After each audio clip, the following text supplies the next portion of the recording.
What I wanted to do today is go ahead and make a quick video showing you my two favorite apps that I use for studying my Greek New Testament.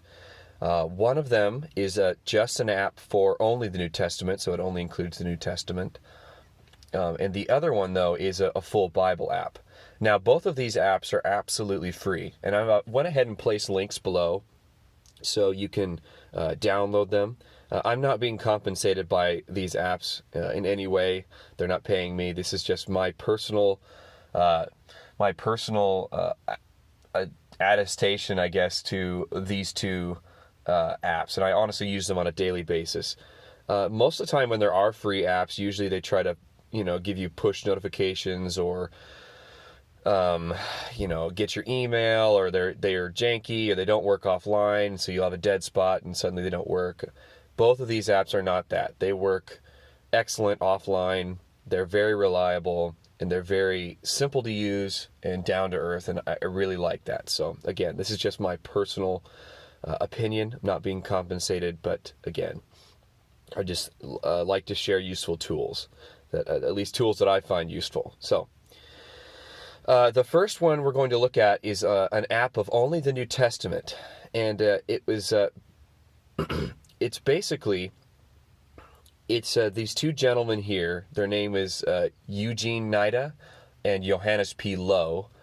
And what they did is they compiled a lexicon of the Greek New Testament. It's called this one here, the Greek English Lexicon of the New Testament, based upon semantic domains. And what they did is they compiled this lexicon, which I believe is commonly referred to as Lowe and Nida. And what happened is Johannes P. Lowe, the gentleman here on the right, Johannes Lowe actually compiled the book into this app. And what he did is he just took the New Testament, and I should note it is the critical text, so it's going to be following, I believe, the UBS 4th edition and the Nestle Allen 27th. But anyway, he took his Greek New Testament, and he made his own translation of that New Testament and put the definitions for the different words and all the useful exegetical points. He simply took the definitions and information that was in that lexicon and put it into the text itself. Now, both of these men, Eugene Nida and Johannes Lowe, are considered to be very authoritative, especially Eugene Nida. As far as I know, I believe he's actually the one who popularized the view of what's it known as, the word's escaping me, dynamic equivalence. Sorry, there we go, in translation. Which is, I don't know if you're aware, but there is a discussion about which is the most accurate way to translate a text, which is formal, that is word for word, or dynamic, as in wording it differently, but getting the same meaning. And that's something that if you want to look into, I recommend you do. But anyway, now I should note something interesting about Johannes Lowe is he does have a different view on how the Greek perfect tense works. Now, typically, your average grammar will tell you that the Greek perfect tense is something that's happened in the past and has lasting effects into the future. Now, Johannes Lowe does not believe that. He believes that it's actually what's called a zero tense. So it's simply a state of factual reality. And I'll show you more on that in a minute here. So anyway, let's go ahead and, as you can see here on my home screen, there's the two icons above. The one on the left is the second app we're going to look at, so we're going to look at in a minute. But let's go ahead and open up here, this one, the first one. So the one I've been talking about by Eugene Nida and Johannes Lowe is called the Scripture Direct app. And it contains, as you can see here, the entire New Testament. Now, it doesn't have a search bar, so unfortunately you can't look up a verse, but it does contain, you simply click on the book you want, and you can scroll down to any given passage in that book. Now, you can see it has these nice little English titles above the passages.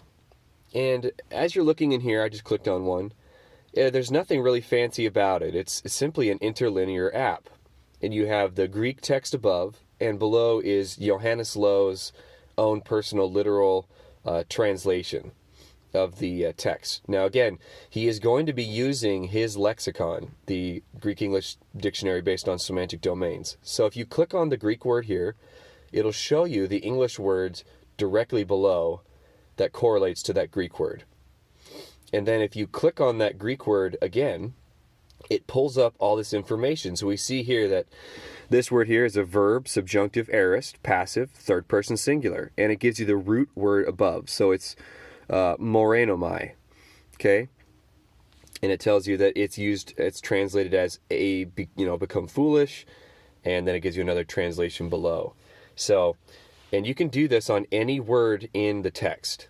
But what I want to do is take you over here to 1 John and give you an example of something else that he includes. So let's go ahead and click on this word here, akekomen, which means we have heard. It tells us that it's verb, indicative, active, and it's in the perfect tense. Now, see this note here? This is an example of what I was talking about, how Johannes Lowe does not believe in the typical interpretation of the perfect tense.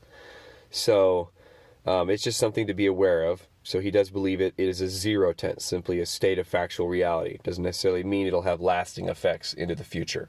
Now, that's something that'd be interesting to look into.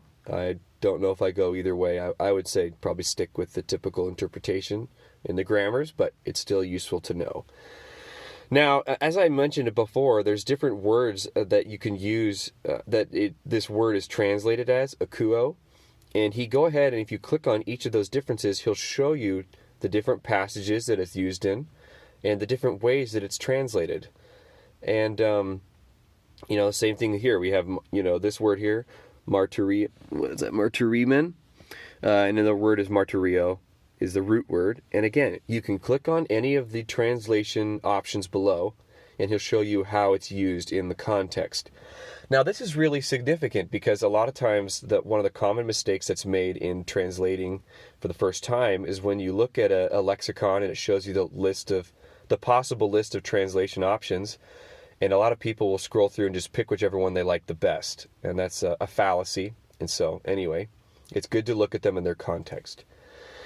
Now, the second app I wanted to show you is called the Literal Word app. This one is actually an app of the entire Bible. I don't know who compiled this. They are, as far as I know, anonymous. However, I've been using this app for several years, and I really, really love it. As I mentioned before, it contains both the Old and New Testament, so unlike the Scripture Direct app, it does contain the whole Bible.